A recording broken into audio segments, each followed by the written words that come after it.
Ayo, welcome back to Luck Management. This week's episode not only features a new logo, boom, but it features an in-depth view of what a startup is like and how you build a startup and how you network and how you sell yourself. A startup is all about building your brand, but also building out that vision for everyone. And there was no one better to bring on than a serial entrepreneur, a startup coach, an 8-time Inc5000 winner, Matthew Owen, to the podcast, a Notre Dame graduate, a man that has stories for days and advice that's going to get you to where you need to go. This was an absolutely wonderful episode. We also brought in the Reed option again. Reed is back and better than ever, bringing in insights, good questions, popping in and out.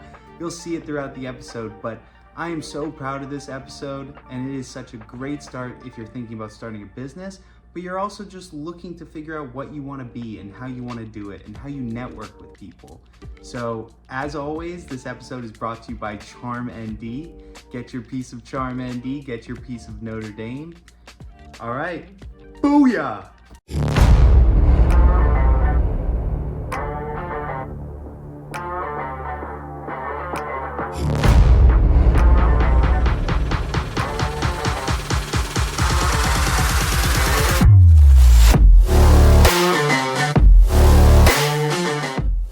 Ayo, welcome back to the Luck Management Podcast. This is your host, Carter Loesch. As always, this episode is brought to you by CharmND. Hold a piece of Notre Dame in your hand.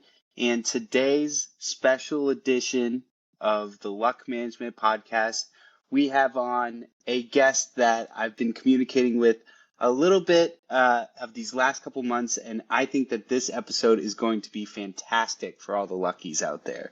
And so first off, just a little bit of a bio before I introduce our Notre Dame alum, Matthew Owen. He is a startup coach, a serial entrepreneur, an 8-time Inc5000 winner. 8 times. Wow. We're waiting for the 9th. It's great. It's crazy. Problem solver extraordinaire and a 1995 Notre Dame graduate. Matthew Owen, welcome to the podcast. How are you doing today? I'm doing well, Carter. Thank you. That was a great intro. I appreciate that. Yeah, it is fantastic to have you on. And I think that this is going to be such a cool episode for all of the listeners because everybody at Notre Dame has this inkling of entrepreneurial spirit with the Idea Center blowing up, with the different resources that are ahead of us, and everybody, I think, in the Gen Z and millennial age, we don't want to be just stuck in the rat race. We want to figure out what we can do to build and grow our ideas. So Thank you so much for coming on. Yeah, you're welcome. The honor's mine, the pleasure's mine. I love chatting about this topic for sure. Anything startup, leadership, entrepreneurialism, small business ownership, making your own way in the world. And so luck management is extremely aligned with what I believe in and what I have been doing for, I guess my entire life. So happy to be here, and you can always invite me back. I'm sure I'll have more to talk about. 100%. Well, the first thing we like to do at the Luck Management Podcast is go over what the luck management lifestyle or philosophy is. And so I've always seen luck management as the hard work that brings you your luck. So by capitalizing on your chance opportunities, you can foster a growth mindset and you can actually build that success. So by being adaptable and prepared, you're actually cultivating success. And you know what? At times you're going to have good luck. At times you're going to have bad luck. But it all depends on what you're doing at that moment and how you react to it. I wanted to get your first initial thoughts on the idea of luck. Yeah, like I said, I'm very aligned with your thought process there and the theme of luck management. So I absolutely 100% believe you make your own luck. You probably couldn't find another person who agrees with you more honestly. Sweet. And I mean, it's true, and also lives it, right? It's one thing to say I believe in that, but it's another thing to go out there and actually live it. So, uh, and I would even go a step further for, I have two, I have a son and a daughter. They're also Gen Z, Gen Z. So, I teach them, hey, you've got to make your own luck in this world. No one else is out there making it for you. You do have to work Truly. hard. Fortune favors the bold, they say, right? And these things are true. I've lived them. I've got lots of experience. Maybe I'll tell you some stories here. And I've had some good luck, and I've had some things go my way as I look back on my career. Certainly, there's some things that I was like, wow, I'm glad it went that way, because if it didn't, I'm not sure where I would be right now. And, but it was because I put myself in a position to succeed, a position where if the bounce went your way, things would be successful, right? And if I just kind of sat back and waited for things to be successful or to come my way, there's no way I would be where I am now. So I absolutely agree with that. I think it's a required methodology and mindset for anyone coming out into the workforce in today's world. If you want to be successful in today's world, it's getting harder and harder to be successful, even though we're in America, and that means, land of opportunity and all that. I still believe that's the case for America. Regardless of what you may hear, it's still the land of opportunity, but it's getting harder and harder. There's more competition. It's just more a sophisticated market. So while you could build a software product a lot cheaper than you could 20 years ago, the market is saturated because of that. How are you going to rise above the other companies? And so the challenges are still there, and it definitely requires people working hard, focus and discipline and all the same things that has always driven success, for sure. But this idea of making your own luck, like I said, 100% aligned with that, and I'm a pretty good example of it. And I teach that to my kids, and I work with a couple different teams, literal sports teams: Cleveland Browns, Columbus Crew. By the way, the Columbus Crew, not to get ahead of ourselves, but won the MLS Cup on Saturday. Hey, congratulations! And, yeah, thank you. And I was in the front row watching the soccer match, and I mean, that's awesome. So the highs of my week, I would say, was getting to watch the MLS Cup and the Columbus Crew win the Cup. I mean, a sports championship like that. I've been to so many hundreds of sporting events, and I've never been there for a championship, let alone winning a championship. So that's kind of a big deal, even for me, even after all these years. So fantastic. I mean, you jumped into the highs of the week. I mean, I don't think you could beat that. Just seeing your team win in an MLS world of like so much excitement and how soccer has grown. I went to Denison University undergrad. So funny enough, I went to a couple Crew games. I was more of an FC Cincinnati fan because I was there for a summer. But the soccer in Ohio, there's a huge crowd, and people are dancing. People are having a great time. And even to just see and go be a part of that, where a couple of your companies have had that profound impact on the success and ability of the club, you start to realize it's such a teamwork thing. And in your end, you are working with a lot of different startups in this early stage. And I'm sure you've seen where a lot of these companies, like, oh, they got lucky from the outside view, but you're probably seeing the hours and the grueling time being spent in by founders, being spent by people that just want to see a common goal come together. I greatly appreciate that, and the fact that it's not just a flash in the pan. Yeah, you might be able to go have dinner and you meet somebody that could maybe give you a connection, but you know what? You have to put yourself into that position there. Oh yeah, I mean, there is no overnight success. Again, I think social media has sort of glorified the startup world over the last 20 years or so, right? Maybe 25. Yep. Basically, my career. I graduated in '95 from Notre Dame, of course. That's why we're here. Go Irish! Go Irish! I was there during the Lou Holtz years. It was a lot of fun. And I got swept up into the .com bubble. So the economy at the time in '95, so '95 through about 2000. Yeah, talk to me about that. What was that like? It was like nothing we'll ever experience again. So, I was a mechanical engineering major in college. Physics, math, all that, and using the computers to do some amount of software development.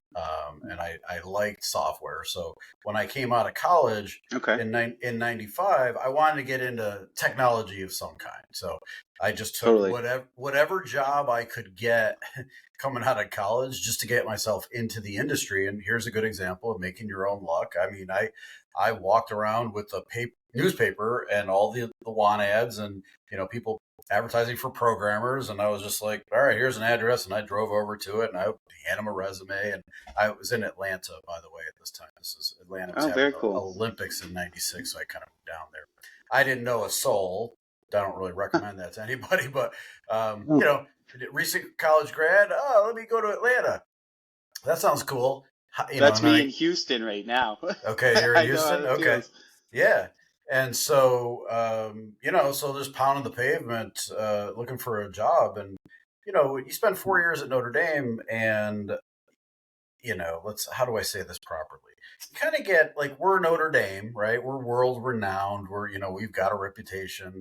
When There's I so much graduate, love, connection. Yeah. yeah, when I graduate, of course somebody will give me a job, right? Well, that's not how it goes, Especially not down south too. You get a No, whole they don't different care that crop. you went to Notre Dame. In fact, Texas too. They yeah, don't care. no, We're they don't Texas. care.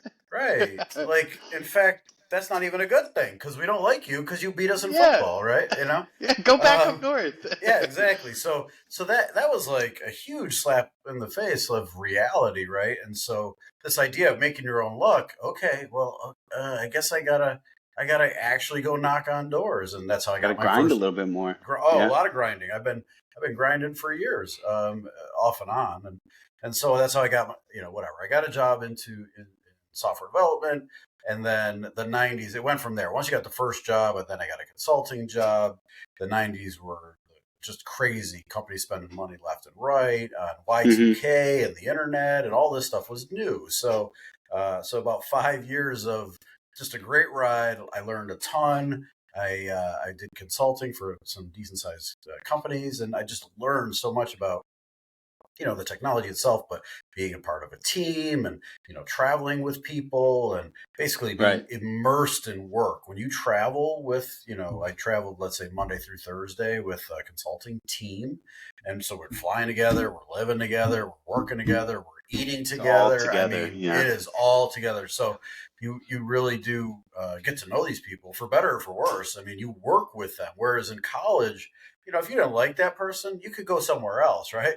But when Yeah. you It's a big work with campus. people, yeah, you work with somebody, like, that's it. You're stuck with them. So you've got to learn that. Now that's off the topic of luck management, but so those first 5 years of making your own luck, and I had a lot of good luck. I mean, a big lucky thing is that I graduated in '95 and was swept up into this internet economy, the likes of which, Right. again, we'll never see again with the amount of money that was sloshing around. So to me, I was lucky there for sure. I mean, I came out of school, and I can only call it luck that I came out during the heyday of .com, bubble. So, for kids coming out these days, or various times in the last 30 years, yeah, they're not as lucky, perhaps. That Um, was probably a very interesting moment of seeing that blow up and the .com bubble, but still having that realization that internet is here to stay at the end of the day. Because a lot of people will look at that, or they'll look at a crash and they'll be like, okay, let's stay away forever now. right. And now everybody is like, you can't walk a day without your cell phone. You can't go anywhere without the maps there. It has become ingratiated. Kids come out of the womb and they're playing on Yeah. iPhones. Oh, absolutely, no doubt. It's a part of our systematic structure. And now we're starting to create this world of artificial intelligence with like human interaction on the computer. It's like we're being a symbiosis of them two coming together. Right. Um, it almost even makes me think of like crypto too, at a point where some people looked at that and they saw the crash and everything, but then you start to see it creeping back again. And it's just these level of adoption and stuff. But that's really amazing that you got to get your feet dirty and like get into it for those first few years to be able to sift through the mud. Right. Yeah, it was. I mean, again, luck. Right. I was lucky to come out in '95, get some software development under my belt, work for consulting firms, and then, as you said, everything. What goes up must come down. I took a lot of Truly. physics, right? So I'll talk physics. um, and this all crashed to the ground in 2000. Now, I was working for a startup at the time in 2000, and when everything crashed, they ran out of money. They basically folded, but they Yep. had a client that I was working on at the time. So them going out of business, this client fell in my lap, and one, the client needed work done. Two, I needed a job. I mean, the company that I worked Sure. for was gone, right? And so. I remember having the thought, well, I guess I'll try, starting a company. Like, I can't screw it up any worse than all these other companies that have just folded, Yeah, we're right? already in it, right? I'm already there. So I like to say that startup found me versus me starting it. Or another way to say it is it started me and I didn't start it. Okay. Wow. My first one, Switch Fast Technologies, which I still is my favorite venture. It was my favorite of all the technology. It's not really a project of the companies that I've been involved with. That Yeah. was my favorite. It still is to this day. That's where my major success happened. Why was it your favorite? So in 2000, Your baby, like your first one. Well, certainly was my baby, right? And that's part of it. But I've had other babies, I suppose. Yeah. But it was what we were doing in the year 2000, still very early in all this, right? The iPhone didn't exist. None of our technology None of it really existed. So what we were doing, and this was in Chicago, we were helping businesses basically get hooked up to the internet, right? This is like, it's almost like laying the railroad tracks, right? You have to bring the pipe to them. You have to hook up their computers. You have to buy the computers. They didn't even have computers. Like, we would get it. I would walk into a business and be like, well, we need one server and 20 computers, and come out with an order for like 50 grand, and then the services to do the work, and then build. You're like, literally, I was part of building the internet, and so. Yeah. I remember Matt Lauer just being on the internet, being like, so where do I go? Where do I click? Or like Diane Sawyer being like, what is this? I don't understand. Yeah, it's comical. When I look back, though, so what I would say, to answer your question as to why it's my favorite, is because our mission was so clear, and our mission was to help businesses in Chicago, because didn't have to go anywhere beyond Chicago. Help businesses in Chicago get on the internet and then innovate right after that, because they're on the internet. So extremely clear mission, and something I talk about when I deal with startups. You have to have a clear mission, because what you're about to embark upon as a startup is so hard, and you're going to need things to get you through it that aren't money related, because it doesn't pay well either, especially when you're first starting out, right? I understand. My companies are bootstrapped, and so you're eating whatever you killed. I mean, you sold the thing. Great. I just got a $50,000 order I just told you about, right? Well, that means I got to go spend $30,000 on hardware. And good luck as a 22-year-old with not much of a credit history going to a hardware vendor and asking them for credit for all this hardware, right?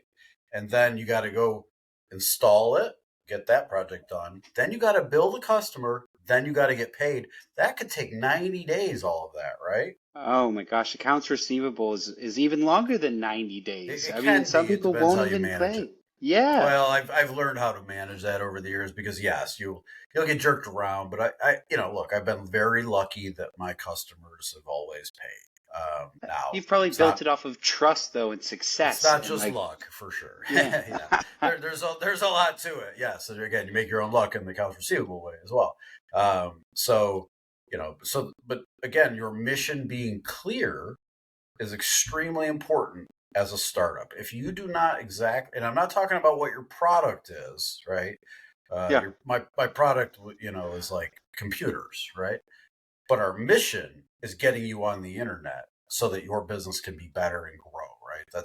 those are two different things. And so, Mm-hmm. if we're just talking advice for people out there who want to start their own thing or have started their own thing, they have to make sure that their mission is very, very clear and it's well communicated to anybody in their circle, whether it's employees and partners or Yeah. vendors, everybody. So Switch Fast, by the nature of kind of how it got started and at the time, it had an extremely clear mission. And so we rocked every day. I wake up every day saying to myself, we're changing the world. We're getting the business hooked up to the internet. And, so if you think you're changing the world every day, that's a very different thing Truly. than going to work, right?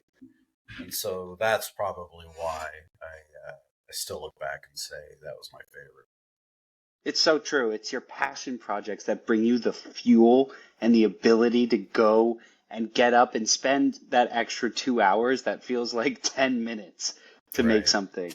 I mean, I do it with my podcast. Like, I've had over 75 episodes I've done in culmination over this last year and a half, and it has been nothing short of the wildest, hardest, most fun, most engaging, most spectacular experiences of my life. And you know what?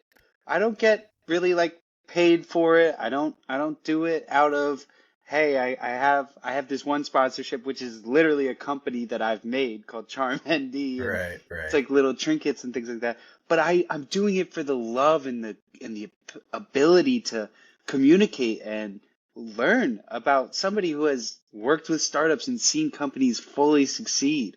Or Right. last week, this past weekend, I just talked to Daryl the Flash Gordon, who won on the '88 national team. Being able to Gotcha. speak to him about his Right. time as an adversity that he saw as a football player. It's about finding those moments that keep driving you forward. Yes, of course, you want to make a few dollars doing it, but it's building these markers in your life that you can relate back to and say, "Wow, okay, I've built something bigger than myself." Right. And look, you're putting a lot of time into this podcast series, and what you're doing is investing in your future. You're giving right now to the market, to the community. You're adding value to the community, and it will pay you back. You don't know when, you don't know how much, but I can tell you that it will. And again, it's an example of making your own luck. This is what I call making a deposit into karma. Ayo, this episode is sponsored and brought to you by Charm ND. Charm ND specializes in creating unique and authentic sterling silver vials and real items from around the Notre Dame campus. Each charm is carefully handmade and contains a little piece of the Fighting Irish spirit. Vials filled with dirt from the iconic main quad, pellets from the hollowed ground of the Notre Dame football stadium, wood shavings from the seats of the stadium, 24-karat golds from the Notre Dame football helmets, water from the serene St. Joseph's Lake, candle wax from the peaceful grotto, water from the Notre Dame reflecting pond, and holy water for added blessings. Charms are priced at between $20 and $30 and can be customized to your needs as a necklace or a lucky charm. Check us out at charm_ND at Instagram. Our charms are a perfect gift for any Notre Dame fan or alum. So go Charm ND and go Irish. Now let's get back to the show. Karma is a bank. Oh, You yeah. can't. So social media. I'm all over social media, and I've got a long history of love and hate with social media. Right, you've been doing it Me long too. enough. Yeah, Me too. I could go on and on about social media, but I've done these talks for businesses and people, and I kind of give them some pointers on social, and so LinkedIn especially, Yeah. where everybody goes wrong when they try to use social media by going into, let's say, LinkedIn and looking for a job. They go typing in, let me go find the job, or trying to make a sale. I don't know about you, but I get a million people a day saying, you should buy my product, right? Yep. And so these people, they're doing things completely wrong on social media, and I don't recommend what they're doing. But the core of what they're doing wrong is they go into social media, LinkedIn, or what I term karma, and they're trying to make a withdrawal in a bank account that has zero balance because they never put anything into it. Okay. Wow, So fascinating. Carter, Yeah. so Carter, you're building up your karma bank balance by doing this podcast series. And someday, we don't know when, we don't know why, we don't know for what, you're going to go make a withdrawal and it will have helped you. But when you go to do that, it will work for you simply because you've been making regular deposits. It's not any different than going to a bank. You go to a bank and make regular deposits. When you go to use your ATM card, guess what? It works, right? But Yep. but if you haven't been making regular deposits and you go to use your card, it's not going to work, right? There's no money there. So it's the same. Social media is the exact Fantastic. same thing. And this is what everybody misses. This is the core concept of social media, and it's a core approach to what I do on social media. Is I spend a lot of time helping other people, sharing other content. This used to be retweeting, or it's not retweeting anymore, but helping other businesses on social media, and then they will help you. It's not about you; it's about everybody else. And if you do that right, everybody else will then help you. So. Little social media thing for you there. No, that's very fantastic. Important, very important for startups to know that, though, for sure. I think that's incredibly wonderful to hear, though, because I work in business development for a software company. It's called Kahuna Workforce, and they do solutions to bridge HR, operations teams all together so that you understand the skills of your workforce. Right. And there is this approach of like, oh, you got to go reach out to 1,000 people on LinkedIn. You got to get into their messages. I look through my LinkedIn. I have 50 messages. I have 50 things of all these ads. And you know what? I don't even click on them. I don't even get into them. Right. And so there's that approach of having to go do that for me. But what I try and do is I try and create on an equatable level of like, let's have a conversation. Let's learn more about this. Let's actually get on level playing field and ground there. And it's very hard to do that, though, because you see on social media and you see all these other places that it's a world of where you have to take what you want, but you also need to give. And so there's that fine line and that balance there that I feel like throughout your time of working with startups, you've been able to see clear pictures of, this is the time when you start putting in, this is when the time when you can start withdrawing. I love that bank idea. I'm going to definitely use that in my life. You can use that, and please feel free. I've been telling people that for years, and it's open source knowledge at this point. So Kahuna Software, is that what it's called? It's called Kahuna Workforce. Same sort of Workforce, concept. Got it. Yeah, got it. So look, they're your sales, and they're telling you, get out there and make cold calls. And so people go on LinkedIn, and they basically do the modern equivalent of a cold call, which is firing out all these emails and all that. And, that's a waste of time. You're never going to make a sale that way. You have zero in the bank. And I'm not saying you specifically. I'm talking generally. You have nothing in the bank, and then you go try to make 1,000 withdrawals. And so people give you money. Yeah, right. That's never going to work. That literally is a huge just waste of time. So there's much better ways to approach that. You can still use LinkedIn. Yeah. But you've got to do a lot of legwork before you can make those withdrawals. And so I could go on and on better ways to do that. But it sounds like would you be able to just give an example for people that are looking for ways to invest a little bit more before they start doing that withdrawing in life? In life or on social in general? Well, maybe on social in general. Social. So with social media, and again, I'm using the LinkedIn if I'm a salesperson on LinkedIn. So let's say I've got 100 target customers or prospects, right? I know who these people are. So, somebody fed me a list. All right. So maybe I start following them on LinkedIn. I also use Twitter and Instagram for the same thing. But number one rule, never ask them for anything on the first interaction. You can follow them, and there's the difference between follow and connection, right? Following them, they don't have to follow you. Fine.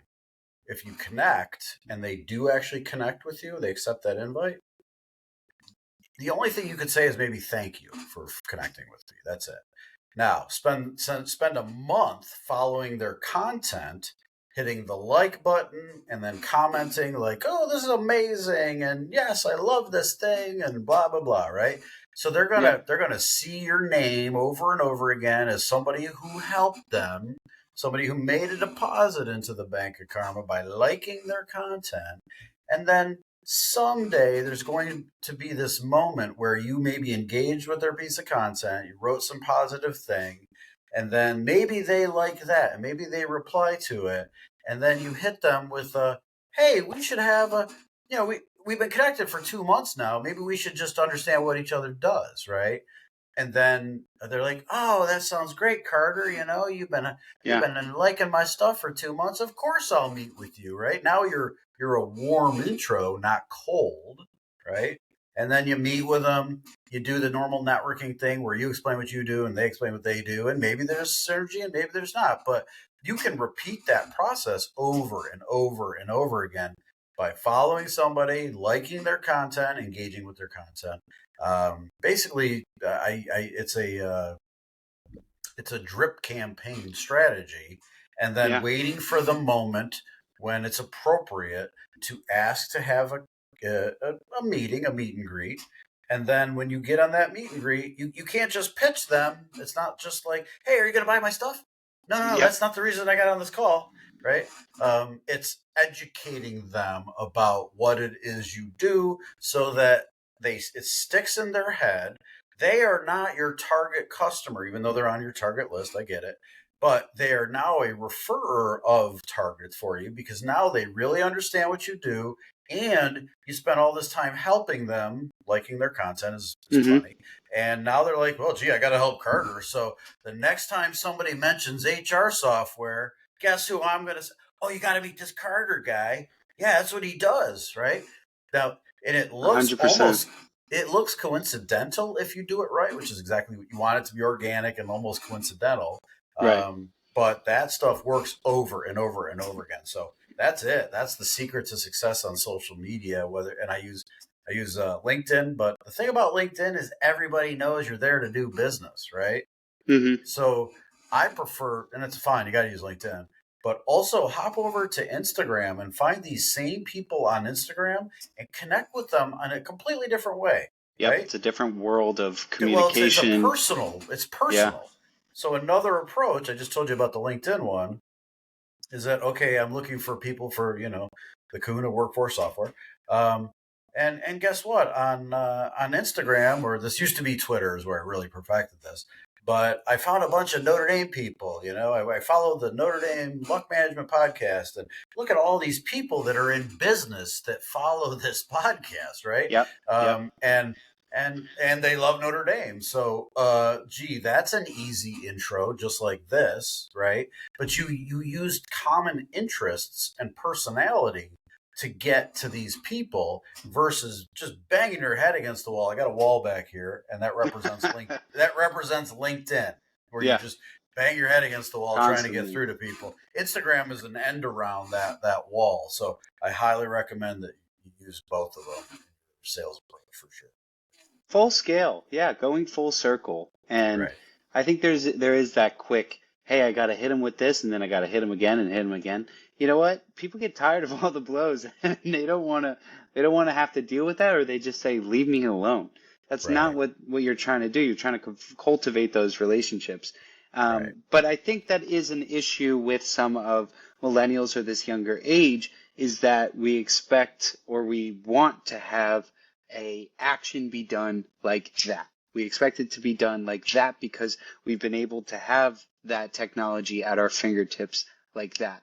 I think prior you were working in that .com. I remember when we first got a computer, you had to wait 12 minutes for a web page to load. To boot up, yeah, right. And you had to wait for the modem to dial. I mean, it wasn't 100%. It was like making this screeching noise and all that. So, yeah, look, you're the Gen Z, I'm a parent of Gen Z kids. So whose fault is it that Gen Z wants everything right now? The parents, us, me. Yep. It's my fault, right? I can't blame you as the child that we raised, right? It's the parents' fault. So, the fact that my kids want things now, and they don't. I think I've raised them decently Shout enough, out to but the kids. Yeah. yeah. But no, your generation Gen Z, sure, you got the phone, you got the iPhone, you see all this stuff around you, social media. You want it now. I don't want to wait till I'm 50 for Yep. success. Oh my God, that's 2.5 lifetimes from now, right? Um, but guess what? I'm sorry to tell you, kiddos, it does take time and patience. And as I tell people when I'm talking about the social media thing, they say, well, because I tell them this takes time. It's a consistent effort and it takes time and it does work, but you got to put some effort into it. And it takes a little time. So, of course, you have hungry, salivating salespeople and they're like, well, gee, is there any way to speed it up? Because I got to eat. um, Yep. and I was like, yeah, there is one way to speed it up. Give faster, more retweets, more likes, more engagement with content, more, faster. Giving will get you faster, right? But you can't short circuit the process. It just takes time. I think speaking to that, giving and those moments of giving are the time when I feel most fulfilled. And I think a lot of people can translate to that. And that's a true thing that I've seen from Notre Dame as a whole. There's the idea in the business school, growing the good in business, because that is where relationships are born. That is where you can actually create lasting change. And so to be able to, yeah, you want to speed it up because, hey, everyone wants to hit that OTE and sail right over. But then you Right. look, it's like, what is the work that you're putting in on the front end so that you can benefit on the back end? So I guess just leading into that, you talked about your first startup. Can you talk to me a little bit more about your progression into where you are today? So walking through a little bit more of your career. Sure. So I talked about 95 through 2000, working for the man, as we'll say. I had a real job. I worked for other companies and did consulting. Yeah. That was a great experience. 2000 to 2012 was Switch Fast Technologies. I talked Yep. a little bit about the beginning of that. That itself has, I could tell stories upon stories of what it's a 12-year tour of duty in business ownership, entrepreneurship, and learning, accounts receivable and executing projects and dealing with clients. I mean, I learned so much in those 12 years. It feels like several lifetimes was learned. The pace at which a startup operates is at least 5 times faster than an Yep. average business, at least 5 times. So I went through a 60-year process in 12 years. Okay. You look And good for going through 60 years in I 12. appreciate that. Thank you. And I got done, not done. It wasn't a clean cut, but that finished up. And after you do something like that, you spend a little time wondering what you want to do next. Yep. They use the term in the wilderness, and what that means is you're sort of just wandering around, like almost like, oh my God, that last 12 years was such a blur. I don't know which end is up. I know. I've I been know. It becomes your whole identity and everything as Oh, it well. comes because you're just so focused on it that your head has been down working 24/7. This is technology business too, and we're doing IT support. So 24/7, 365 days a year, I'm supporting all these companies. Being obviously I've got a team, but so the hyper focus on that for 12 years. When I got again done, and it wasn't a clean cut, but for the purposes of this, I'll shorten it. I wanted to do something so far away from that, and so we started a company called Meatball, MEET, BAL, so Meatball, a company. Then the premise was building That's an awesome. app. Building an app to meet people at football games. So tailgating, right? There you go. So a tailgating app. So you're obviously familiar with tailgating at Notre Dame, and I have some I organized them all for my program.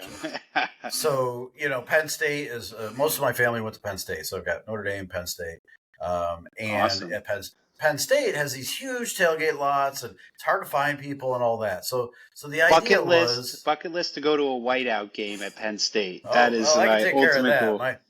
My family's at every Penn State game. I mean, Oh, epic. They are epic. I mean, they define epic, and they're party skills. I mean, yeah, Continue on. You'll go to the game, but you won't remember anything about it. Sign me up. Cheers. Yes, that's easy. Just show up. So anyway, this idea. So this was completely different. It sounded fun, right? We're going to build an app to find tailgaters, and so. So I think it was a reaction to my last 12 years of just hardcore business consulting. I mean, it was hardcore. Hey, let's go do something fun and walk around tailgate lots and try to build some software, and totally different than what I had been doing.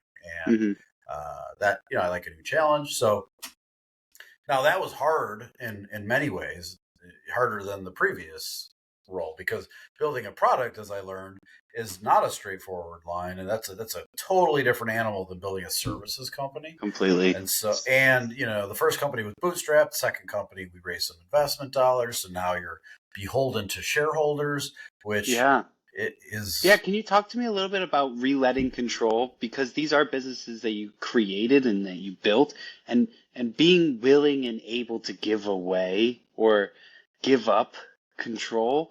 That's hard for me, even in my small business and like my podcast. It's hard to relet that control.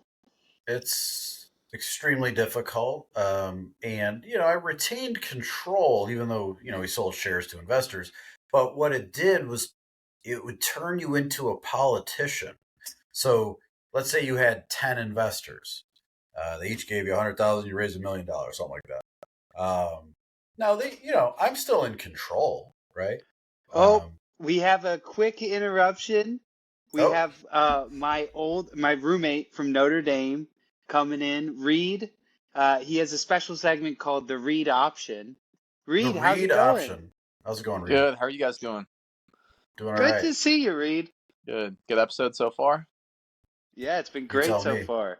Good to hear. Yeah, nice to meet you, Matt. I'm nice meeting you. Reed, like Carter said, I was Carter's roommate, a longtime guest of the podcast. And I like to come on really from time to time at this point and deliver what's known as the Reed Option to the guests. So you never know when. You never know when I come in. Gotcha. During the episode or just like during the year. But here we are. So gotcha. Yeah. Nice to meet you. Yeah. So again, sorry to interrupt, but we'll dive into it. So how this works is just like the typical read option. They're the popular read option play in football, where the quarterback has a choice, keep the ball, or they read that DN, keep the ball or hand it off to the running back. We're doing something similar with questions here. So, and it's supposed to kind of put you in a pickle.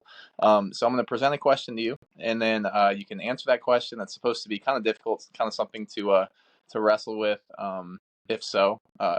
And then if you want to answer that one, go ahead. If not, you can kind of gamble the option and then take the next one instead. But one out of the two you'll have to answer, and we can dive into it. Okay. So so this first one is so Matt got to read up on some of your background and some things you've done, and so obviously I always want to cater the questions towards that. And so this question for you, this first option is so obviously you've been around and involved in a lot of startups in your career. That's no question. And what that often results in is some great successes and some great failures, and a lot of moments of saying like, man, I wish I had, or I wish I hadn't invested in X company, or been involved with X company. And so with that said, is there anything over your career at this point that you look back and kind of keeps you up at night in terms of, and maybe not at this point, but did for a time, kind of kept you up at night in terms of investment that you should have made, that you didn't, or that you did make and you shouldn't have? Great read option, Reed. So investment, I think that, this may or may not answer your question, but we'll see here. Sure. So one thing I definitely regret at Notre Dame, I should have been a computer science major for sure. I was mechanical engineering, so I regret. I'll answer it a slightly different way. I regret not investing in myself and the knowledge that I eventually was using when I got out into the workforce, Mm. I didn't really think about it. I just went into engineering and did it because my parents kind of told me I had to do engineering. So I certainly regret that. Now, as far as companies go, I came out. So I guess I do have an answer to your question. I came out in '95, as I was talking to Carter, and so between 91 and 95, I was on campus at Notre Dame. I was in the Sun Spark Station labs at the engineering lab, and I was on the old internet. I mean, the real old internet was character based even prior to a browser. I'm dating myself here, but I was literally there before the browser was invented. And so I remember yahoo.com being the first website that I actually visited when the browser was launched. The browser was launched by University of Illinois That's people, crazy. Mark Andreessen, who's now a VC out there in Silicon Valley, and myself and a buddy were like, this internet thing, oh my God, this is amazing. Yahoo.com, this is great. And, the bell, I knew this was going to be huge, right? But it didn't go off in my head that I should buy these things called domains. Mm. The real estate of the future was, pizza.com and all these generic words.com, right? I would have loved pizza.com. Yeah. I was there in 1991 when you could have bought, and I'm using pizza.com as an example because there's some that are worse examples that are not suitable for work here. I'm going to go to that site right now. But if you had bought pizza.com for $10 in 1991, in 1997, you would have sold that for $100 million. Crazy. Yeah. And so that is my regret. It's in not investing in domains. Mm-hmm. When I was there, I could have stopped buying textbooks and just bought domains. Yeah. And I'd be a billionaire, and you'd be interviewing me on my several islands right now. So soon on the way. There's still so time. yeah, look, so on the way maybe. But anyway, so that's a big one. I look back, and that does sometimes keep me up at night, especially when my daughter's tuition bill is due. And I was like, geez, an 18-year-old who didn't really know any better, right? And so that is, I guess, a regret. I don't know, it's a lesson learned. It's something, but yes, that to me is not investing in domains back when I was really the only one around who knew or thought that these were going to be valuable. Mm-hmm. I had an opportunity and, just didn't do it because I was an 18-year-old kid who'd rather go to a football game on a Saturday than think about buying domains, right? Yeah. Yeah, interesting. Yeah, it's pretty wild how valuable they are now. And I think that's kind of the nature of investments in general. Is hindsight is 2020. But it's also interesting to be in the place where you were. Yeah, I don't know what is it 10/20 vision or 20/10 vision? Like you were somewhere in the middle where you could predict that maybe this could blow up and be something big and be a good investment, but also had the naivety of an 18-year-old kid, as you explained. Right. So it's something totally different to have even a thought, even an inkling that this could turn into something and then not do it. And not take action. Yeah. For the listeners at home, I mean, at that time, and this is generational, and I think you guys are probably both Gen Z, so it's a little bit different for you. But due to in Gen X, my parents, baby boomers, they said go to college, get an engineering degree, and get a job. Those were their orders. And my father was kind of a scary guy. He's not scary anymore, but at the time, when my father said do this, I did it. There was no, I'm not going to do that. That was like, all right, Dad said go to college, get a degree, get a job. I will do that, right? Yeah. So that was so ingrained in me that like buying domains and then being like entrepreneurial and doing some other stuff, it just, I couldn't do it. That's part of the reason why I was like, I'm on this track. I'm at college. I'm getting the degree, and I'm going to get a job because that's what my father told me to do, right? Mm-hmm. And so I think that I've taken that, and then with my own kids, I've treated them differently because, yes, of course I want them to go to college, and of course I want them to get a job, but I've opened their eyes to a million other ways to go and to get there as well because my generation didn't necessarily have those opportunities, or at least didn't know we had them. Yeah, that totally makes sense. I think my follow up to that would be, in some ways you answered it there, is what prevents people from making these early investments? Is it I think, well, it's definitely one part naivety, one part ignorance of even knowing that something like that could pay off eventually. But I think, as you alluded to there, there's another often forgot about element of people being stuck in a maybe not stuck is the word, but just on a certain path of what they believe is going to be their reward. Like almost lowering the risk, but lowering the reward as well, and just being in this path of that may be successful, but I know I'll be successful in this route. And I think maybe there's a disconnect between how successful that maybe that risky route might be. So that makes sense. So, and I can answer your question that you didn't get to ask in potentially a different way, just to give a little more context.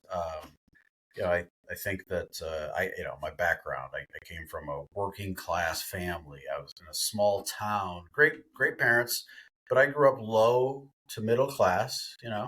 We didn't have money, but I never felt that way. My father went to work as a teacher every day, and that ingrained in me this discipline and focus, and also just hey, you go to work every day, right? And that's what I'm going to do too.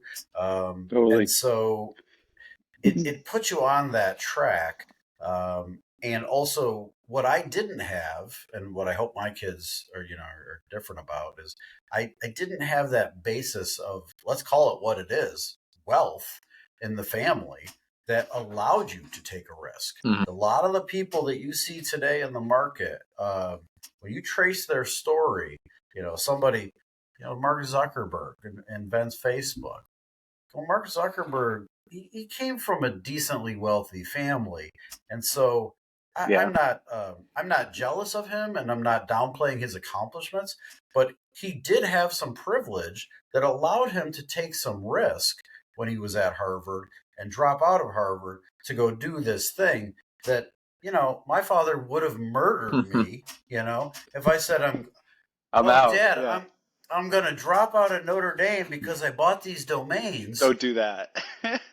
Yeah. It's unthinkable to say that to my father, right? I mean, murder's probably, he's a nice guy. But my dad would have a heart attack. I'm strangling at least, and so that just wasn't an option for me, right? Yeah. And again, and I don't blame my father at all for having had that reaction if he did, but so that's going to keep a lot of kids from taking a risk and doing something that's off the beaten path, because they just can't. I mean, they got to eat now, not 10 years from now, right? So don't downplay the familial wealth that some people have that others don't. And again, I'm not, life isn't fair, and that's just the way it is. But that makes a big difference. You trace back a lot of these entrepreneurs who are out there making millions and billions, whatever. Well, they came from a family that was already kind of set up for success. Mm-hmm. There are a few that are self-made, of course, but that's a big part of it. So those of us, some generation has to take the hit, okay? And that was me. I took the hit. I worked my butt off. I raised, my kids up a level so that they can take a risk and maybe, reach for the stars. Or maybe they don't want to, but at least they have the option to do so. Whereas I was, hey, I'm gonna go get a job, and that's it. I'm gonna work and I'm gonna make money, and that's it, right? I wasn't gonna, So my entrepreneurialism came later.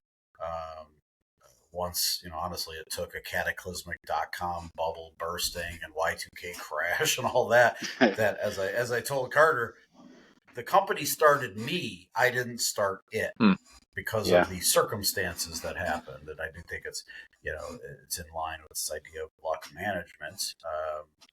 Make your own luck, So in the year 2001, when I had an opportunity, I just made my own luck. And then I continued to make my own luck, and I just continue to do that today, to a point where I don't even know I'm doing it. This is just how I am.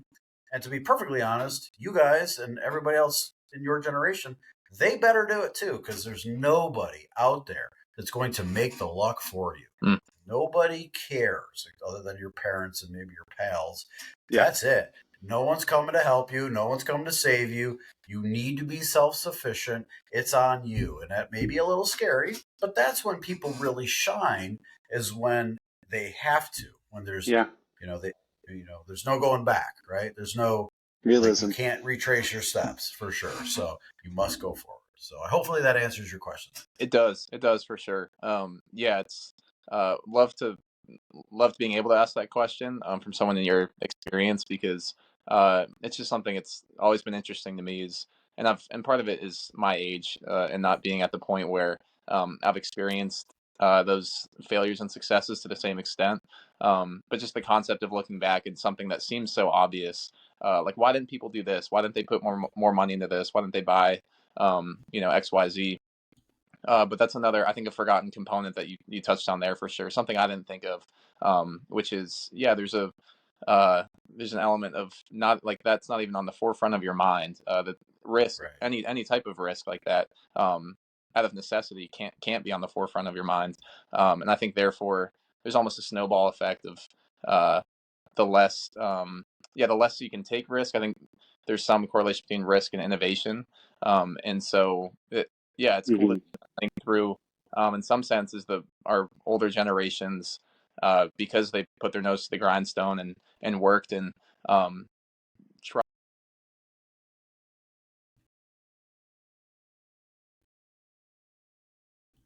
Oh, did we lose him for a sec?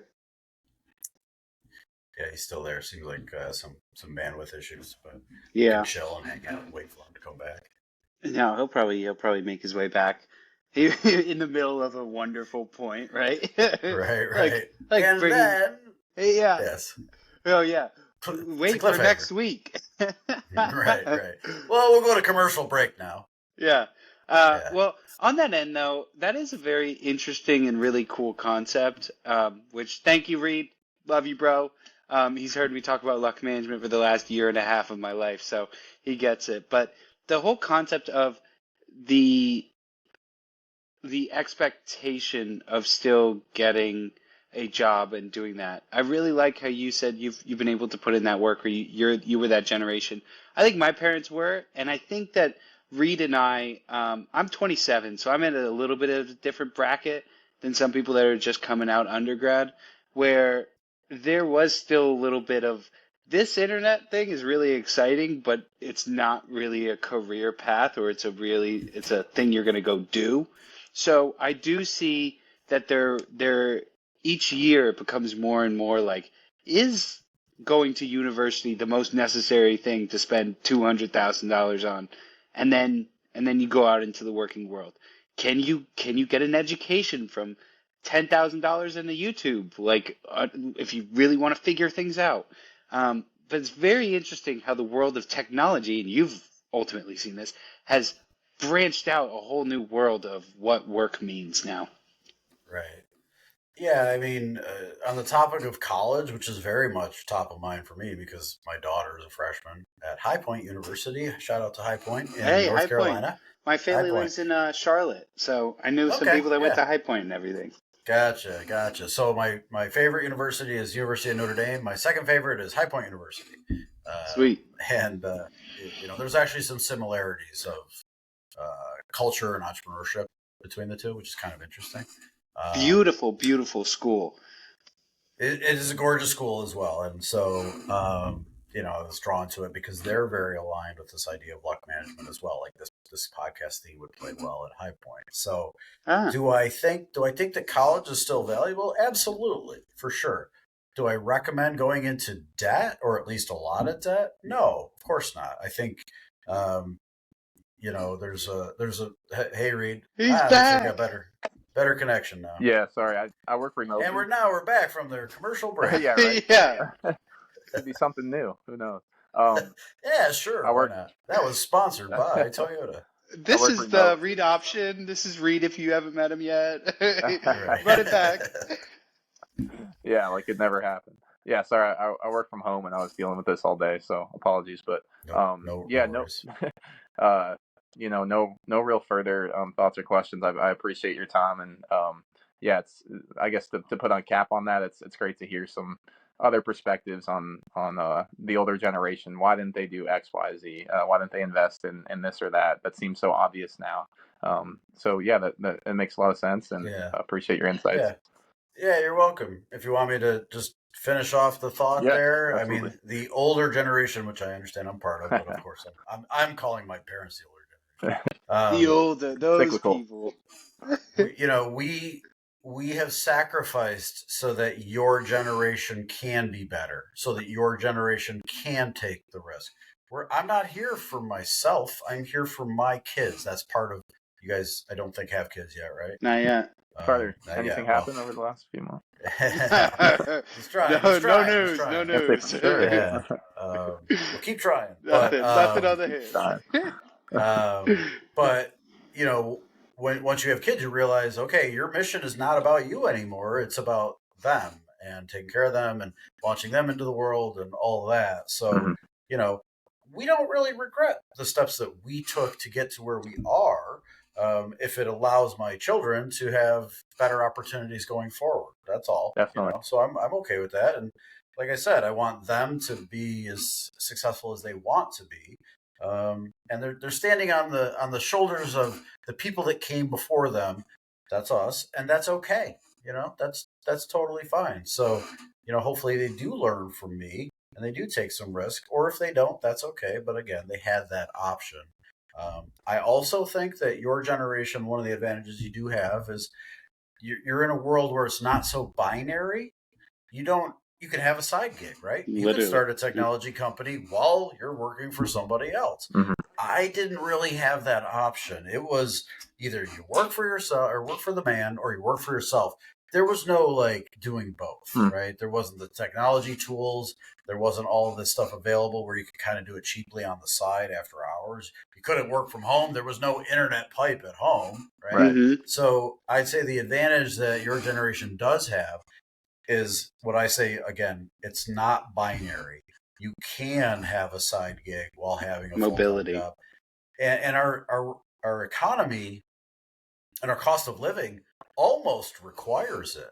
I mean, a lot of people have side gigs because if your primary income, you don't have a lot of control over. If you make 50 grand that year, okay, next year maybe you make 55. I don't know, just making up numbers, but it ain't going to 100, right? In 1 year. And so if inflation goes up, which of course it does, you're like, how do I do that? Oh, well, gee, I better start a side gig. It forces you right into that. So some of it's out of necessity, but also you do have that opportunity that I don't think other generations really did have. So it remains to be seen which paradigm is better, whether just having a clear-cut primary job that pays the bills or what we have now. I don't really know what's better. We'll all find out. We'll find out. Yeah, that makes sense. Again, appreciate you guys. Appreciate your time, and thanks for the insights. Always learning something new. So I appreciate that. Love having you come on here. And that's the Reed option for you. Another great one in the books. Nice. All right, guys. Take care. All right, Reed. Be well. Take it easy, Reed. Nice meeting you. Yeah, so he actually hasn't popped on in a little while, but I'm starting to get him more involved into the podcast. I love it. It's a fresh new perspective, something to bring in. Yeah, it's different. Right. So the RPO. Yeah, exactly. So which by the way, Notre Dame should not have run the RPO this year. Sam Hartman, love him, great, not an RPO guy. But let him sling the rock. I mean, what do you think about Riley Leonard coming in, by the way? I'm all about it. Yeah, sure. If we want to keep poaching out of the transfer portal, by all means, let's do it. It's I'm not sure if it's good for college football overall, but I do believe the transfer portal is good for Notre Dame. Yep. Overall, I mean, you have people that want to come to Notre Dame, not people that are trying to leave Notre Dame. Right. Even though we lost a few. We lost a few, but on balance, Notre Dame, we've got this brand, and we've got a platform that Sam Hartman, you played 4 years at Wake Forest, no one knows about you. You come to Notre Dame for 1 year, everyone loves Sam, and everyone loves you, right? So yeah, by all means, the transfer portal is good for Notre Dame. I don't think it's necessarily good for college football the way it is, but not that college football cares about my thoughts. So. Well, hey, as a Notre Dame fan, we've had to deal with a lot of turmoil and triumph in its own right. But you know what? Next year, I'm feeling it. I'm feeling it. Year 3, we're calling it. Or year 3. I mean, I'm A happy. Freeman era. A Freeman era, yeah. I'm happy with a 10-2 season and no scandals. Run a clean program. He's a classy guy. He's a leader. The kids love playing for him. He teaches them make your own luck and luck management and life skills. It's more. It's not just about playing football. And so I like Freeman. I don't know if we'll get to national championship level because that's just so hyper competitive. It's the next, yeah. It's a different pinnacle. We are a top 10 program, but you know top who 10 went. program. But the champions, I mean, if you look at the last national champions, it's 4 programs, 5 programs. That is just a different level that we can't recruit to, that we can't adhere to. And frankly, it's South Bend, Indiana. Like, as much as you want to say, Yeah, like, exactly. you can bring in some amazing people, but like, people want to stay in nicer weather. They have different opportunities. And we're not as big on NIL either. Like, we can get you NIL, but we're not saying, hey, you're going to make $20 million next year. That's just not our game. Marvin Harrison, right? What the? I mean, what the heck? it's so that's a problem, and another part of college football that is going to get out of control. It's already sort of out of control, but I mean, Notre Dame, we're a small Catholic college in the middle of Indiana.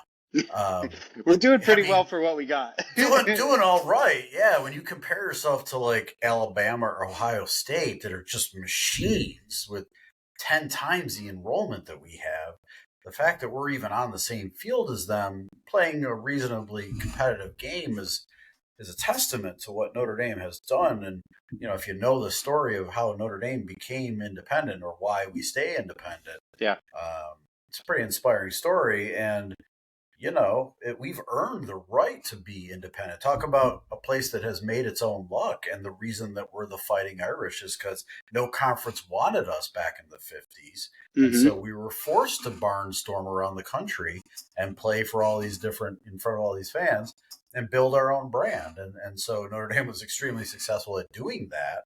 And now the conference is like, oh, we want you. We're like, no. We're good. We just spent we're good. We just spent the last 60 years building our brand. Yeah, we're good. Is right. Exactly. Yeah, I like my TV need deal. Us. Exactly. Right.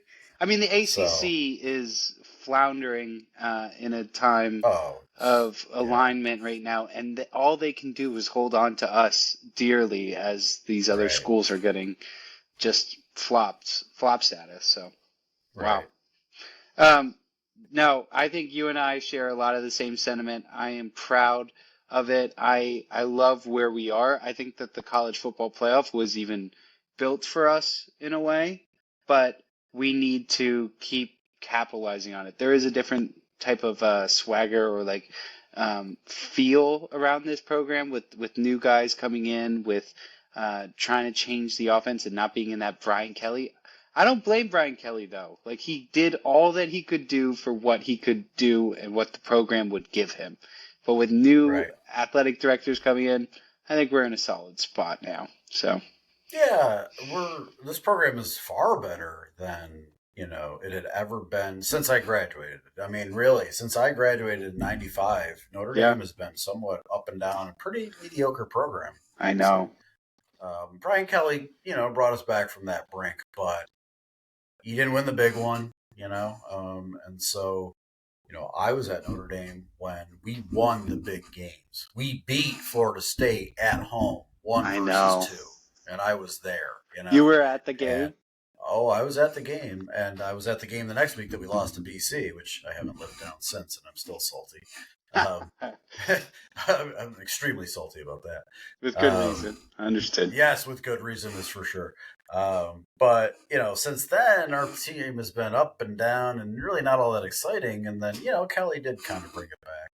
We had a I'll mention Brady Quinn, Zibikowski, and Samardzija there. That team was a great team. I love that team. But Yeah, that was a fantastic team. they were fun. That was my core. So I was born in '96. So like growing up at age like 12 to 15 and watching that Brady Quinn, Jeff Samardzija, him deciding to go to the MLB instead of playing Right. in the NFL, and Zibikowski being a defensive end. I mean, Harrison Smith, I feel like is still playing football. He's still running Right. around and everything. And to see all those guys, so yeah, there was something special about those moments. I remember, my dad would take me out. He was 86 MBA, and Gotcha. and my brother, he's currently getting his MBA at Notre Dame. So there's just this huge affinity of being around campus and having that love and that appreciation. So Right. we're both on the same level in there, and that's why I do this to just be able to be like, you get it. You've looked at that Golden Dome, and you've been like, whoa. Yep. Oh, I get it. I've had the highest of the highs and the lowest of the lows on that campus. I wouldn't have had it any other way, right? I would have it the other way of losing to Boston College. That one, yeah, fair. Not sure I needed that life lesson, but I got it anyway. Full circle. I went to the Boston College game last year when I was a student. Well, I mean, we destroyed them. I think it was 43-0 or 43-7, and a foot of snow came down. And it was just trickling, and all the students got on the field, and it was just like the most magical thing in the whole world. Right. I mean, look at how programs can change years later like that. The program has changed a lot. The experience in the stadium has changed a ton. I mean, again, I went to school when it was the House of Rock built. It was a small 59,000 person stadium, and now it's double that, and it's got the jumbotron and everything. Huge jumbotron. I mean, we had none of that. It was just a football stadium. And you could hear everything on the field because it's so tiny. There was not a bad seat in the house, There was no announcer. There was no fireworks. There was no light show during the, there was the Lou Holtz thing at the end of the third quarter, of course. Yeah. They continue that tradition. But yeah, it's a very different experience for sure now. They've really, really amped up the experience a ton. It's crazy, It's so cool still to a see. lot of fun, of course. Yeah, it's a lot of fun. Yeah, for sure. Do you get back to Notre Dame often? I get back once a year for a game. Nice. Typically. I live 2 hours away, so I drive by Notre Dame. Literally, I just drove by yesterday. Awesome. I waved as on the highway. Cool. Because I do all these games in Ohio, so I'm crisscrossing Indiana constantly. Yeah. So I'm. This weekend I was at a Columbus Blue Jackets game on Friday, the NHL team. Then I had the MLS Cup on Saturday. Then Sunday I'm working the Browns game in Cleveland. So, I mean, and then for Monday Notre Dame loses that soccer match. But so it's hard for me to get to the games these days just because I'm working all these soccer and football games. So it just kind of fills up the time.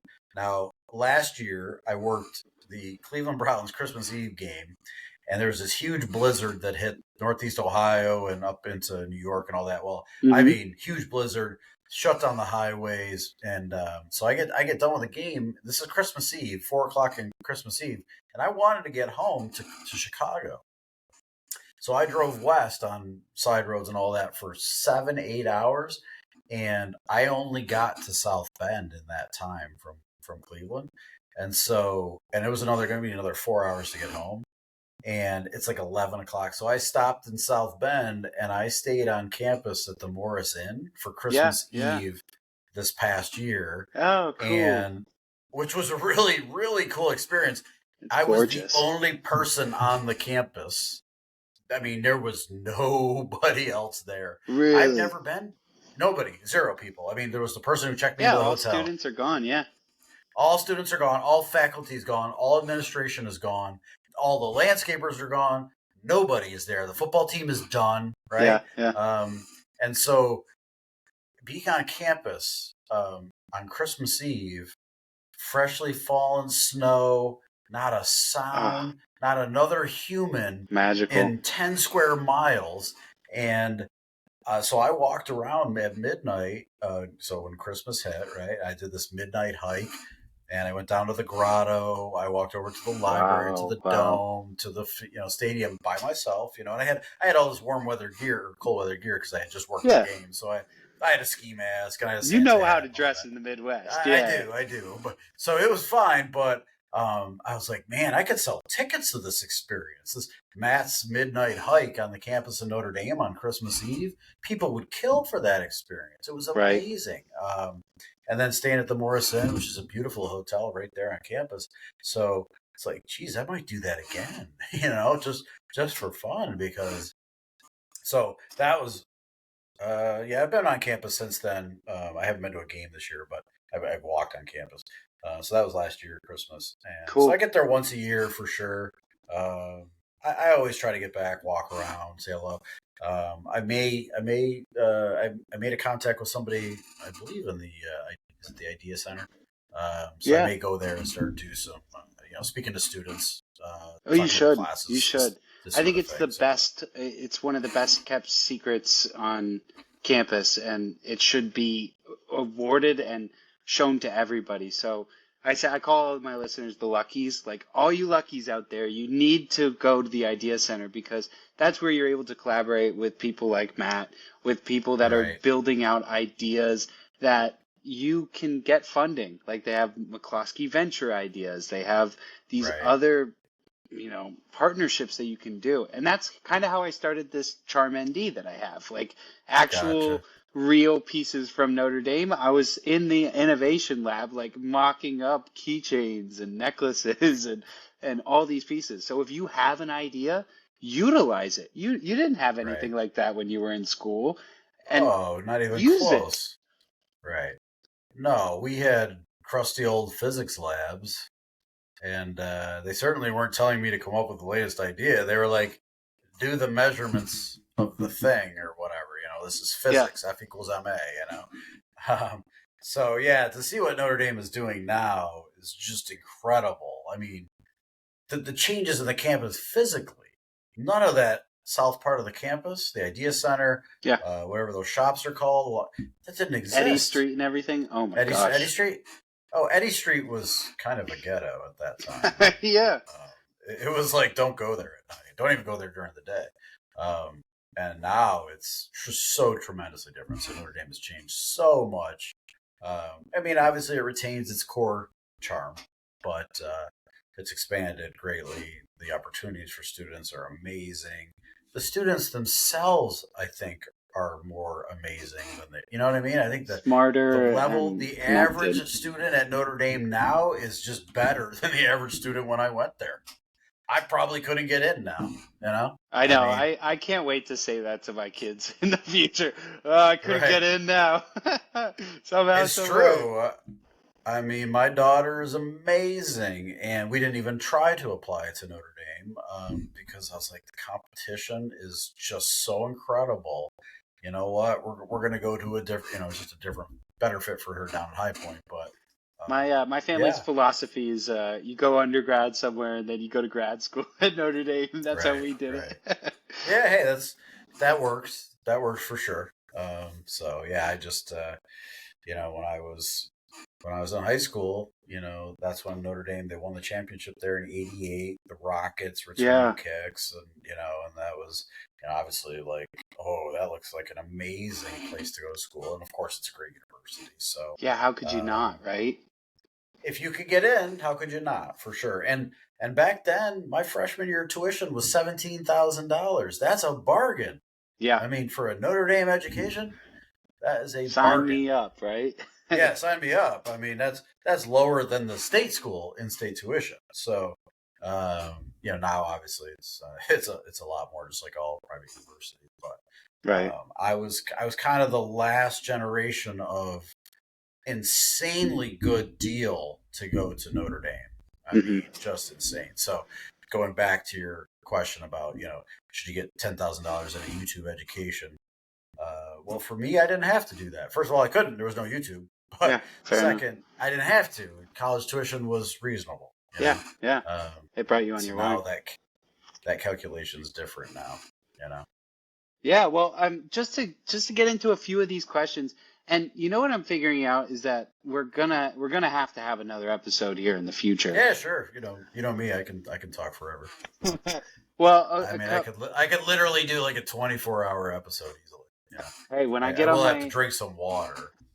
when I get on my live stream, I'm thinking about doing a couple live streams in the future. We'll have you be a guest on there when I need to take a break. Perfect. Perfect. Yeah. Oh yeah. I can talk for sure. So, in terms of a couple key ones that I want to hit, could Sure. you just share any sort of life advice that you would give that has helped you move forward? I know we talked a lot about no one's going to give it to you. You got to go out and you got to go get it, and that you create your own luck. But is there any other advice or things that you've seen in your life that you think younger people could really look at, pinpoint, and bring to their daily lives? Yeah. Let's see. That's a good question. I did prepare some answers. Let's see if any of them are all that relevant. Yeah, a little bit. Money or happiness. So yeah. I mean, let me just repeat a little bit of what I had said earlier. Yes, you make your own luck. No one's coming to help you. You need to be self-reliant for sure. Um, no, here's a piece of advice, I suppose, that to answer your question directly comes to mind. Um, Nobody. This isn't necessarily uplifting, but this is good advice. Nobody cares about your problems, and in fact, most people are glad that you have them. So that piece of advice, it might take a little time to process and understand exactly what I'm saying there, but there's a lot of people that will complain about their problems, right? Yep. You just hear them like, "Oh, gee, this happened to me or that happened to me," and your friends will be like, "Oh, I'm sorry to hear that," right? Um, but pretty much everybody else, if you're out there complaining on social media, they're sitting there reading it, and it's sort of human nature thinking, I'm glad they have that problem. They deserve it, right? And so I guess what I'm saying is don't bother sharing your problems with the wider audience. They're not going to help you. They do not care. And even worse, they actually are glad you have them. Yep. So what you're going to have to do is solve your own problems. And again, it kind of goes back to the whole life ain't fair thing. I know that's not uplifting advice, but when you understand that, these people around that are, again, not my friends, I'm talking to general people. Yeah. Yeah. They actually are rooting against me out here in the world. I mean, that's like a moment where you're like, oh, gee, the world is harsher than I thought it is, And It's so that's what I'm eye-opening. trying to convey. It is eye opening to people, and that's what I'm trying to convey. I'm trying to instill this. If you don't have it yet, the sense of urgency around you must be self-reliant, whatever it takes to get to be self-reliant. And you are the only person that can solve your problems, and you're really the only person that cares about your problems. Yeah. Yeah. No one else. Other than no one your else actually therapist, cares. if you got one. And your therapist only cares as long as you're paying them. And then as soon as the hour's done, they're like, "Get out!" Yeah. The next person coming. You know It's what I mean? time. So Yeah. it's just time, right? And so anyway, that's some advice that I give people that I kind of learned the hard way, because I'd be like, "Oh, gee, this thing happened to me," and people are like, "Oh, gee, we don't care." Yeah. And in fact, we're kind of getting a little bit of entertainment out of it. I'm dealing with this, and Right, I'm not right, talking about it. I think right. at this that point too, and that's a very good point for. I'm trying to look at 2024 instead of saying like waiting for something to happen. Like go do it, go get it done, because this whole action of just waiting for everything to happen to you, life will pass you by otherwise. Just go Right, do it. right. Well, people wait for the right conditions, right? They're You'll waiting never have them. for they'll never. Yes, I totally agree. Like the correct conditions will never happen. Things just happen, and now it's great to be prepared for it, right? Oh, I went to Notre Dame. I got an engineering degree. I worked really hard. I was very well prepared. I literally put in the work and studied and all that. And then, yeah, the .com opportunity came by. Well, yeah, I worked really hard and I had prepared quite a bit. And so when that moment did happen, I was able to be opportunistic. And so I would say there is this word of opportunistic is the key word. So there's a difference between waiting for the perfect moment, which again we'll never get here, Mm-hmm. or waiting for your opportunity. Those are two different things, right?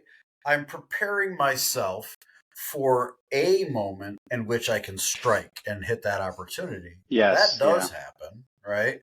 But I was lined up and prepared for it. And I wasn't just sitting here like, gee, I hope the thing happens today. You know, I was looking for it and preparing for it. And by the way, eventually it happened. And so Mm-hmm. 100%. being opportunistic is extremely important in this world. Being prepared, doing all of your due diligence on whatever it is you're going to do. Be prepared for a moment that is right, Yep. but don't Manage wait your forever. luck. Manage your luck. Yes, manage your luck. There you go, for sure. So yeah, waiting around. Now, I also think you got to be a little careful when giving advice. I try to be a little bit careful because, one thing that people need to know is they're not me. Okay, I have certain Fair enough. talents. I haven't. I'm unique. So are you. So the things that I did, you probably shouldn't try it because you ain't me. Yeah. Yeah. You You're got gonna to have make to it work you have for to you. take that advice and make it work for you. And so that's known as implementation, right? There's strategy, and okay, strategies are pretty generic and they can work for anybody. Implementation of that strategy that's very specific to the actual person who's doing it. So Yeah. that's why I recommend seek the help of others that are experts. And generally, when I give advice, I'm actually the one implementing it too, and therefore I know it's done right. If I give you advice and then you go off and implement it incorrectly, I don't want you to come back to me and say, Matt, that was bad advice. I'll say, no, the advice was solid. Your implementation was wrong because, by the way, you didn't come back and ask me questions about it. And so, that when you say to people, just go do it, okay, but do it the right way. And it's okay to think about how you're doing it. And it's okay to seek some help when doing that, when doing the thing or implementing the thing. But yeah, don't wait around forever. Life is short. You don't know what's going to happen. Get out there and make your own luck, for sure. Absolutely. I love it. I love it. All right, we will finish up this episode, but we will definitely have you on with some rapid fire questions. Sure. Sounds good. What is one talent you wish you had? The ability to say no is a talent Yeah. in and of itself. I resonate heavily. Yeah. So as at the end of the day, I'm a sales guy. I sell, and make money by you buying my stuff, right? Hmm. And sounds like you're doing biz dev, so you're kind of similar. And so the reason You that want we're to say yes? salespeople, Yeah. the main trait of a salesperson, a good salesperson, is that they want people to like them. Okay. And I've taken every personality test there is, and they all say the same thing. That's extremely entrepreneurial, has problems with authority.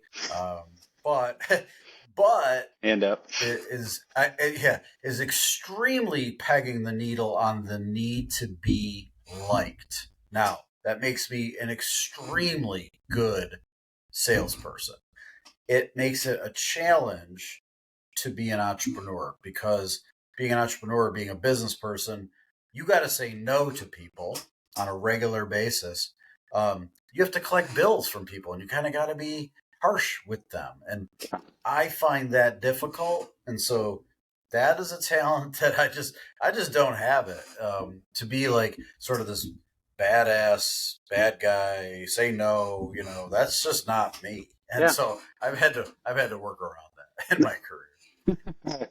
No, I resonate heavily with that. What is the best thing that happened to you this week?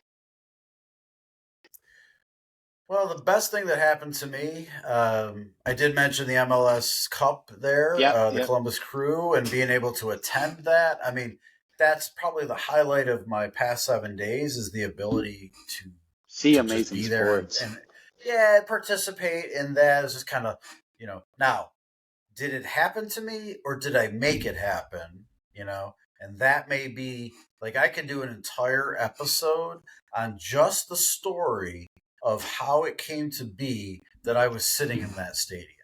Okay. That's an easy hour-long content to tell you the long and winding road, the ups and downs, the challenges that got me to that seat that day. I won't spoil it because I assume you'll ask me back, and so I'll leave you with that. So you absolutely owe it to yourself to have me back to hear the story of how Matt came to be at an MLS Cup final match, because it's a pretty good one. And we're Notre Dame alum. Luck of the Irish, right? Make your own luck. I mean, this word luck is just dripping, right? Yeah. All over everything we do. And I will say, this is just a little bit of the story. In the past 2 years, the Columbus Crew are now 29-1 when I attend the match. Your good luck charm. So I'm a little bit of a good luck charm. Now, I have other evidence of being a good luck charm beyond that. That's just my latest one. So ask me questions about that, and I've got some good stories. But 29-1 is a pretty incredible run over the last 2 years. Yeah, just let me know when you're going to the next game, and I'll make a hefty wager on it. Seriously, I'm generally at the home game, so yeah. Anyway, I just thought that was kind of funny, and honestly, I didn't even think about it until they made the finals, and I looked back at all the games I'd been to, and I was like, this streak is incredible. I mean, this isn't like they're 20-12 or something. This is 29-1 loss in 2 years that I've been doing this. So I was like, well, I guess I gotta be at the final. I have to. I mean, I'm obligated to show up there. So I love it. And so, window or aisle seat? I'm an aisle seat for sure. Okay. What do you want to do? What did you want to do with your life at age 12? I wanted to be a baseball player. I was still in Little League and still had, delusions of grandeur, I guess. I thought, and I'm from upstate New York, so I was a Yankees fan. And Hey, go Yankees. Grew up watching the Yankees. I'm a Yankees fan. That's what I thought I was going to do, but gotcha. Yeah, I was obviously way off on that one. Alas, hey, you know what? Not all of us can be Yankees, but you got to do what you got to do, and what you're doing is incredibly insightful and cool. And then the last thing, what is your go-to karaoke song?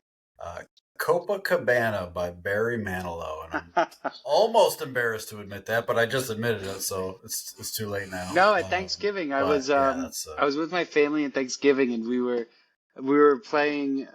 They got a karaoke machine, and my cousin Tony sang it like 6 times over the week of Thanksgiving. So I love it. It's a timeless song. I mean, who doesn't like Copacabana by Barry Manilow? You can just sing it over and over. Clearly, you've got a cocktail in your hand when you're doing it. Yeah. Life is good with it.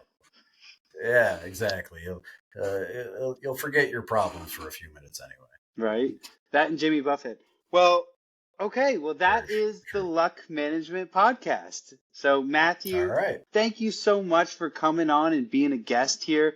This was a really cool episode to be able to get in, and we are having you back on again because there is so much more to break through the surface of what luck management means. Yeah, you're very welcome. Thank you. I'm honored to be here. I appreciate it, and I always love to come back on. And if I can help others on their journey, happy to do that. That's kind of what I'm all about now. Is how can I help others to walk in my footsteps and then further, right? Yeah, take it forward. 100%. So wherever you listen, Apple or Spotify, we're also available on YouTube. Keep living the luck management lifestyle. Peace.